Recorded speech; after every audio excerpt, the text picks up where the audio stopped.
I did an interview with Dr. D. David Schultz about a week and a half ago, and he said without question Stampede Wrestling was his favorite territory he ever worked. Are you surprised that he said that? And is there any stories you could share with us about him? David Schultz, Dr. D. Yeah, he had a real successful run here. I think he worked from about 1980 to 1984 here.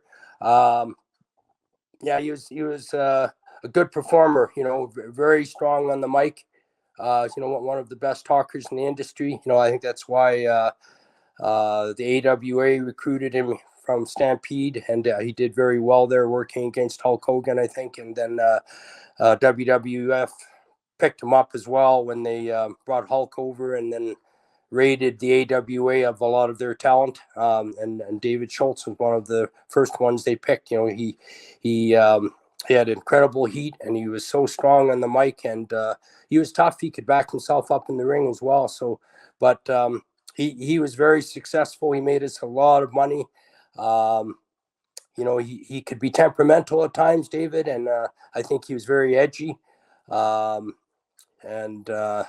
if he didn't like you, he didn't give you very much, But he made a lot of money here, and um, he was over great as a heel, and then when the time was right, we turned him into a baby face. We had kind of a falling out with John Foley, and I think it was Duke Myers and Kerry Brown, and it was kind of an unbelievable transition where he became a baby face and tag teamed with his arch rival Leo Burke to fight Foley's army, and just incredible. We had about 3 months of sellouts in Calgary and Edmonton, and shows all over. It was probably some of the best business Stampede ever did, and a lot of that we attributed to Dr. D and just how well over he was with the fans. And in a sense, he was kind of like um, a version of Randy Orton and Steve Austin that got over years later as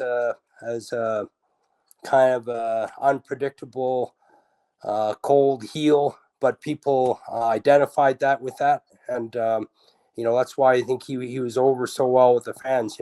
People liked that David showed no respect to anybody and would tell his boss off or tell a police officer off or anybody.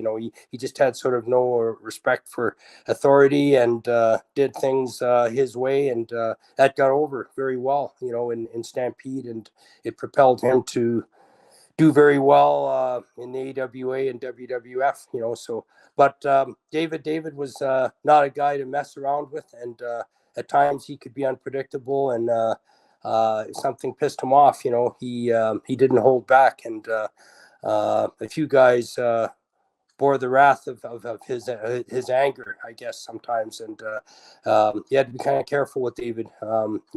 He could be temperamental and unpredictable, yet he was very loyal to the business and the promotion, and he would go out of his way to protect it. But I remember one incident, though, Devin.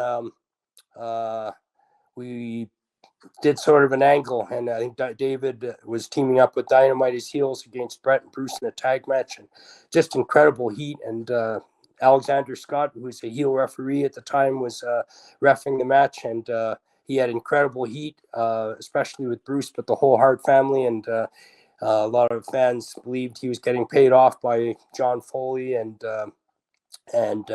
using his power to suspend some of the baby faces and help the heels get over. But it was all very subtly done, but it just had so much incredible heat. So there was an angle where Dynamite and Dr. D worked with Brett and Bruce in the match, and he had screwed Brett and Bruce, and cost them the match, and the place just went nuts. The whole pavilion.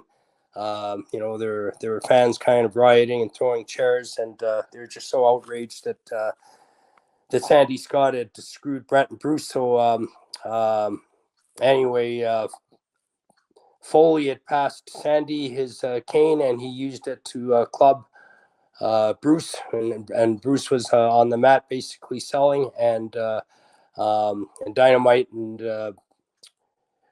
Schultz, I think, were putting the boots to Brett at the time. So anyway, some big fan jumped into the ring. I don't know how he got past security, but big guy, and he jumped into the ring, I think, to try and protect Bruce, or try and pull Sandy Scott off Bruce. And David saw him coming, and he used this cane and just, I think David, well, the guy was coming in the ring, and David clocked him with a punch, saw him coming, and boom, just hit him right in the jaw. And the guy folded and went down. And then David took Foley's cane and clubbed this guy in the back of the head about 2-3 times. And Bruce was underneath the guy. Bruce was basically on the mat. This guy was on top of him after Schultz had KO'd him, and then clubbed him about 3 times with the cane. And Bruce thought the guy was going to die, because he could just feel the impact of the cane hitting this guy's his head. And anyway, luckily the other baby faces, I think he jumped in the ring, and they kind of cleared the ring, and they got this fan out of there. But that could have been pretty fatal, could have fractured his skull. But David was just not a guy to mess around with. He could be pretty volatile and unpredictable.